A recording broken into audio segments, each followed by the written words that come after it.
श्री शिवाय नमस्तुभ्यम। हर हर महादेव। जगतों, सावन के महीने में शिवलिंग से यह गुप्त चीज उठाकर ले आना, आपकी सभी मनोकामनाएं पूरी होंगी। इतना पैसा आएगा कि गिनते गिनते थक जाओगे। भगवान भोलेनाथ जी के आशीर्वाद से अपने जीवन में बहुत उन्नति करोगे। भक्तों, हमारे हिंदू धर्म में सावन के महीने का बहुत अधिक महत्व होता है। सावन का महीना हिंदू पंचांग का 5वां महीना होता है। यह महीना भगवान शिव को समर्पित होता है। इस महीने में शिव भक्त भगवान शिव की विधि विधान से पूजा अर्चना करते हैं और सावन के महीने के सोमवार का महत्व और भी अधिक होता है। इस माह में शिव की पूजा अर्चना करने से सभी मनोकामनाएं पूरी हो जाती हैं।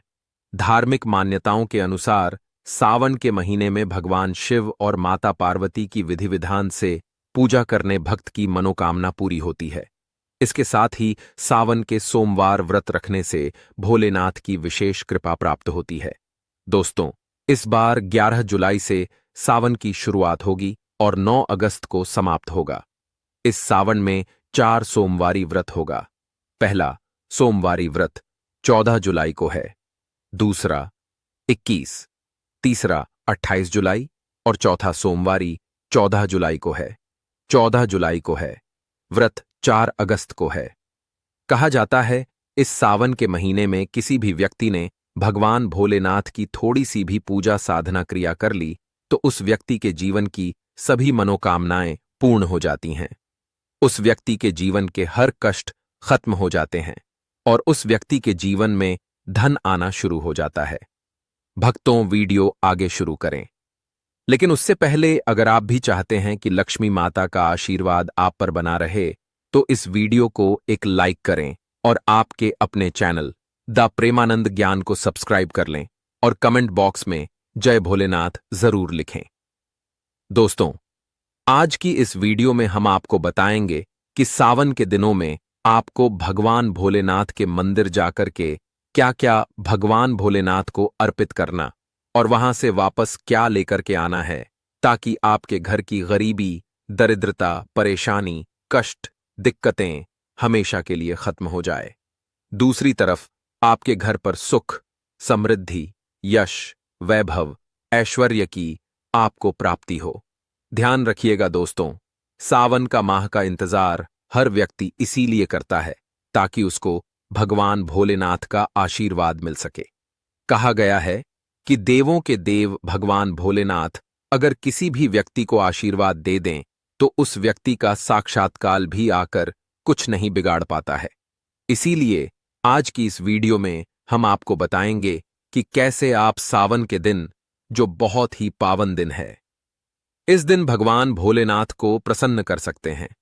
कैसे आपको भगवान भोलेनाथ का आशीर्वाद प्राप्त हो सकता है और कैसे सावन के दिनों में शिवलिंग की आपको पूजा करनी है, वह भी खास उपाय करते हुए कैसे आपको शिवलिंग पर क्या क्या चढ़ाना है और क्या क्या वहां से लेकर अपने घर पर वापस लेकर आना है, ताकि आपके घर पर अन्न और धन का भंडार कभी भी कम ना हो।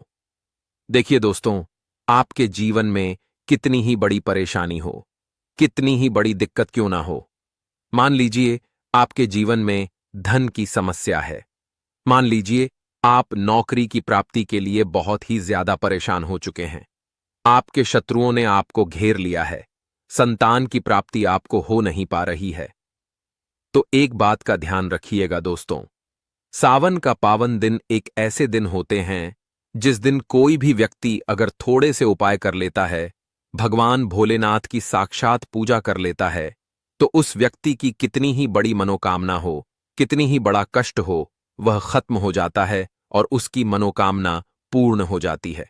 दोस्तों, मान लीजिए आपके ऊपर कोई दोष लगा हुआ है, जैसे वास्तु दोष, शनि दोष, प्राकृति दोष या कोई भी दोष लगा हुआ है, तो आपको सावन सोमवार के दिन थोड़ी सी पूजा करनी है और आपका दोष खत्म हो जाएगा। आपके जीवन से सभी परेशानियों चली जाएंगी और आपके जीवन में जो धन आना बंद हो गया था उसका आगमन वापस शुरू हो जाएगा। मान के चलिए, आपके जीवन में कभी भी कोई परेशानी नहीं रहेगी। बस दोस्तों, आज की इस वीडियो को लास्ट तक देख लीजिए और मान के चलिए भगवान भोलेनाथ के आशीर्वाद से आपकी सभी मनोकामनाएं भी पूरी होंगी और आपके जीवन की सभी परेशानियां भी चली जाएंगी। देखिए, एक बात कही गई है कि जब भी हम भगवान भोलेनाथ की पूजा करते हैं, हमें धैर्य रखना चाहिए, विश्वास रखना चाहिए और श्रद्धा के साथ भगवान भोलेनाथ की पूजा करनी चाहिए, क्योंकि भगवान भोलेनाथ बहुत ही भोले हैं। वह किसी भी व्यक्ति की थोड़ी सी ही पूजा से, साधना से तुरंत ही प्रसन्न हो जाते हैं। इसीलिए दोस्तों, सावन सोमवार के दिन कुछ ऐसी चीजें हैं जो आपको अवश्य पता होनी चाहिए, क्योंकि सावन सोमवार के दिन अगर आप भगवान भोलेनाथ के सामने पूजा करने जा रहे हैं, तो मान के चलिए दोस्तों, आपने अगर कोई गलती कर दी तो भगवान भोलेनाथ आपसे क्रोधित हो जाएंगे, और आपने सही तरीके से पूजा की होगी तो साक्षात आपको भगवान भोलेनाथ उसी दिन आशीर्वाद दे देंगे और उस दिन के बाद आपके जीवन में कभी कोई परेशानी नहीं आएगी। आपको हमें एक एक चीज बताने जा रहे हैं, इसलिए इस वीडियो को लास्ट तक देखिएगा। सबसे पहले आपको भगवान भोलेनाथ के मंदिर जाना होगा। यह जितने भी उपाय आपको बताए जाएंगे, यह मंदिर के उपाय होंगे। देखिए, होता क्या है कि कई लोग हमसे पूछते हैं कि गुरुजी, हमारे घर पर शिवलिंग है, क्या हम घर पर पूजा नहीं कर सकते हैं? तो इसका उत्तर है नहीं दोस्तों, आपको मंदिर जाना पड़ेगा, क्योंकि मंदिर का जो शिवलिंग होता है और जो घर का शिवलिंग होता है, इसमें बहुत ज्यादा फर्क होता है।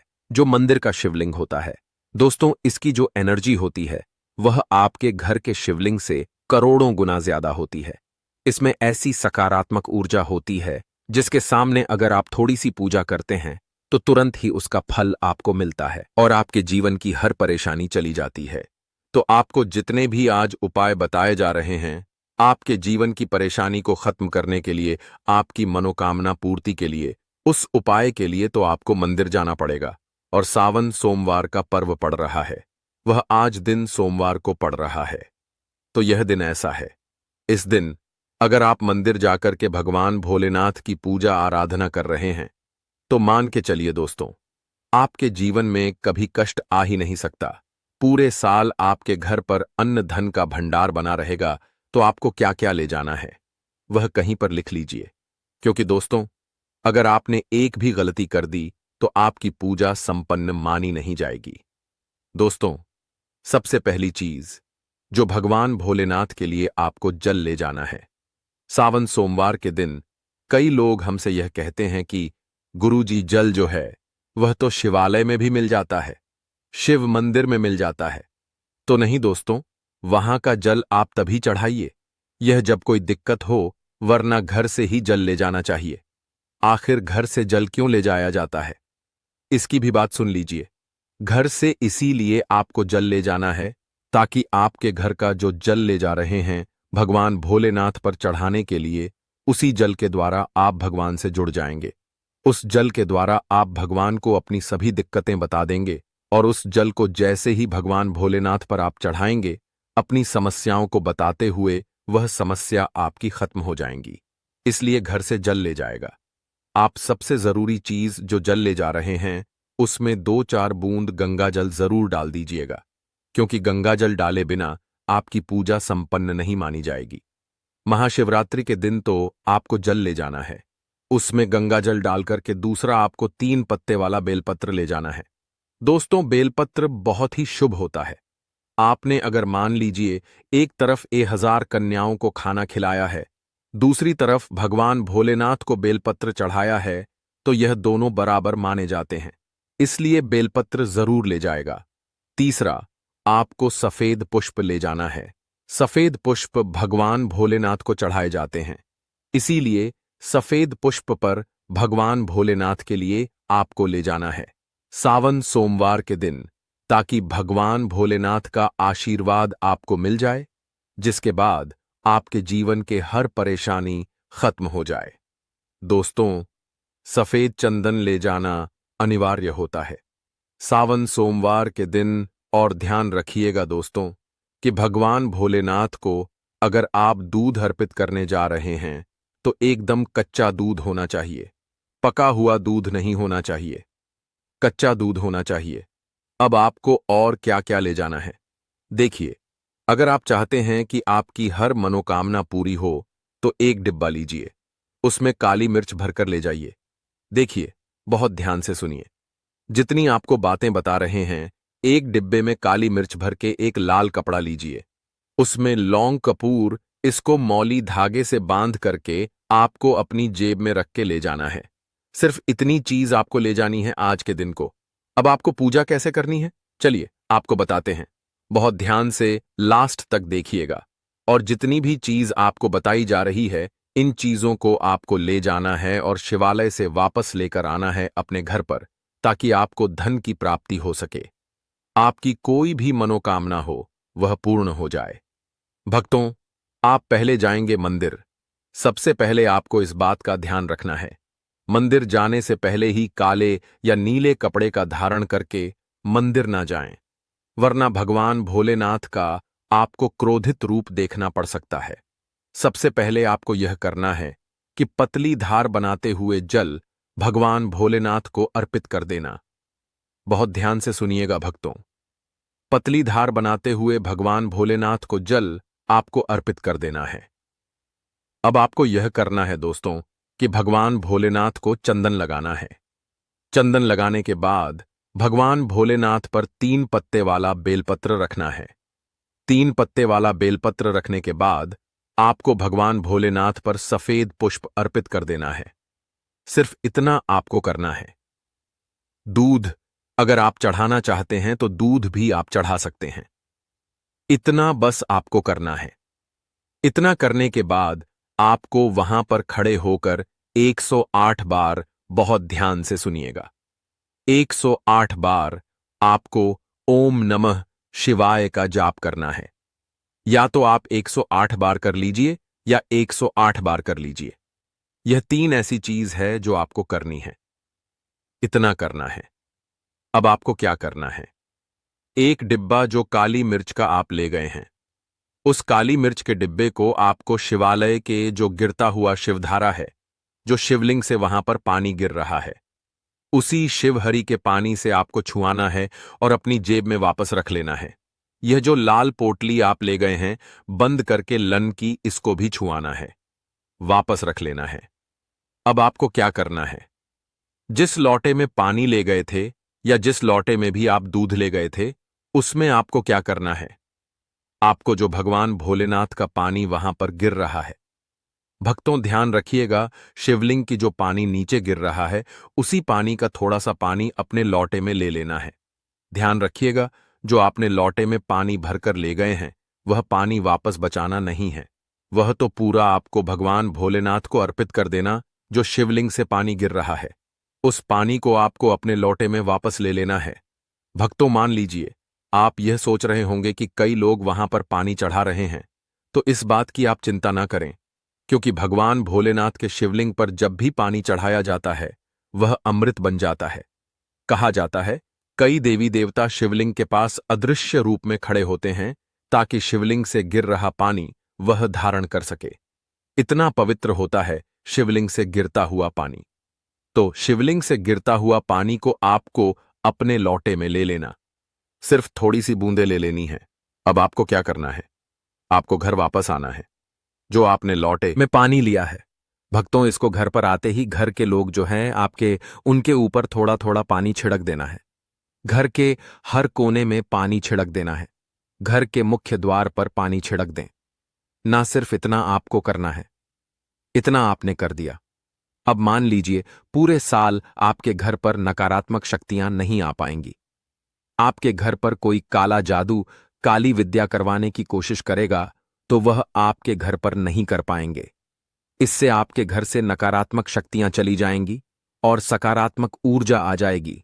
यह जो अब काली मिर्च का भगवान भोलेनाथ जी के शिवलिंग से छुआ कर लाए हैं, इसको पूजा घर में रखें। यह जो काली मिर्च का डब्बा है आपके पास, इसे कभी भी आप किसी शुभ कार्य के लिए निकलें, जैसे मान लीजिए आप बिजनेस मीटिंग के लिए जा रहे हैं, नौकरी की प्राप्ति के लिए जा रहे हैं, काली मिर्च घर के मुख्य द्वार से पहले रख के उसको कुचलते हुए निकालिए। मान के चलिए, आपके काम में जो भी बाधा आने वाली होंगी, वह बाधाएं भगवान भोलेनाथ के आशीर्वाद से अपने आप है हट जाएंगी और आप जिस कार्य के लिए भी जाएंगे उस कार्य में आपको सफलता मिलेगी। दोस्तों, भगवान भोलेनाथ का यहां पर आपको साक्षात आशीर्वाद मिलेगा। सावन सोमवार के दिन और आपके जीवन से हर परेशानी चली जाएगी। सावन सोमवार की रात आप अपनी सभी प्रकार के बुरी अनिष्ट शक्तियों से छुटकारा पा सकते हैं। जो लोग भोलेनाथ माता पार्वती की पूजा करना चाहते हैं वह इस दिन अपने घर पर पारद का शिवलिंग रख लीजिए। अभिमंत्रित होना चाहिए। जो भी शिवलिंग आप रखें अच्छे से उनको मंत्रों द्वारा भी अभिमंत्रित करके रखें। स्फटिक हो, नर्मदेश्वर, शिवलिंग हो, कोई भी रखिए अच्छे से उनको। भोलेनाथ को अपने घर पर ही पूजन कीजिए। एक लोटा जल चढ़ाकर, क्योंकि मंदिरों में बहुत भीड़ भाड़ होती है और सावन सोमवार पर यही भीड़ का नजारा बहुत ही खूबसूरत लगता है। कोने कोने में शिव भक्त हैं। अगर आप मंदिर में नहीं जा सके या ठीक से जल नहीं चढ़ा पाए तो घर में ही शांति से आप पूजन करें। गन्ने का रस हुआ, पंचामृत हुआ, इससे आप इस दिन भोलेनाथ का अभिषेक कीजिए। दूध, दही, घी, शहद, शक्कर, पंचामृत बना करके अभिषेक कीजिए। दोस्तों, फिर भोलेनाथ का श्रृंगार कीजिए। चंदन चढ़ाई, अक्षत चढ़ाई, जनेऊ अर्पित कीजिए। थोड़ा सा चंदन का इत्र, क्योंकि चंदन का इत्र विशेष रूप से शिव शंभू को बहुत प्रिय है, तो वह आप अर्पित कीजिए। उनके पसंदीदा पुष्प चढ़ाए। आंकड़े की माला से उनका श्रृंगार कीजिए। दोस्तों, कनेर के सफेद पुष्प चढ़ाए। कमल हुए, गुलाब हुए, बेल हुए, यह फूल उनको बहुत प्रिय है। यह अर्पित करें और 5 बेलपत्र अवश्य चढ़ाएं। आप इस दिन चाहे तो या जो आपके पास बेलपत्र है उसी पर आप श्री श्री लिख के या ओम नमः शिवाय या राम राम लिख के अर्पित कीजिए। जो चिकना भाग होता है उस पर लिखिए और यह सीधा शिवलिंग पर अर्पित हो। इस प्रकार से आपको बेलपत्र चढ़ाने चाहिए। दोस्तों, आप विशेषकर इस बात का ध्यान रखें कि कटे फटे बेलपत्र ना हो। जो व्यक्ति अधूरी चीज भगवान को अर्पित करता है तो उसे भी कटे फटे पत्तों की तरह ही कटा फटा फल ही प्राप्त होता है। इसीलिए कभी भी अपूर्ण सामग्री अर्पित ना करें।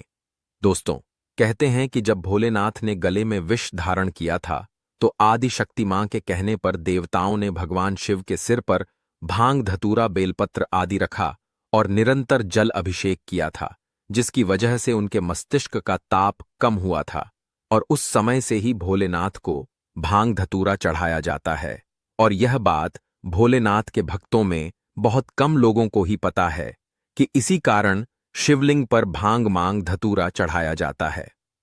दोस्तों, अगर आपके घर में शिवलिंग है तो आज के दिन आप चाहे तो शिव जी का त्रिशूल हुआ, डमरू हुआ, यह भी आप उनको अर्पित कर सकते हैं। शिव के डमरू की दमदम की ध्वनि मंगल गुरु से संबंधित होती है, क्योंकि चंद्रमा उनके मस्तक पर विराजमान होकर अपनी क्रांति से अनंत आकाश में जटाधारी महामृत्युंजय को प्रसन्न करता है और बुध आदि ग्रह है इसमें संभव से सहायक होते हैं। तो यह आज के दिन डमरू अर्पित करें।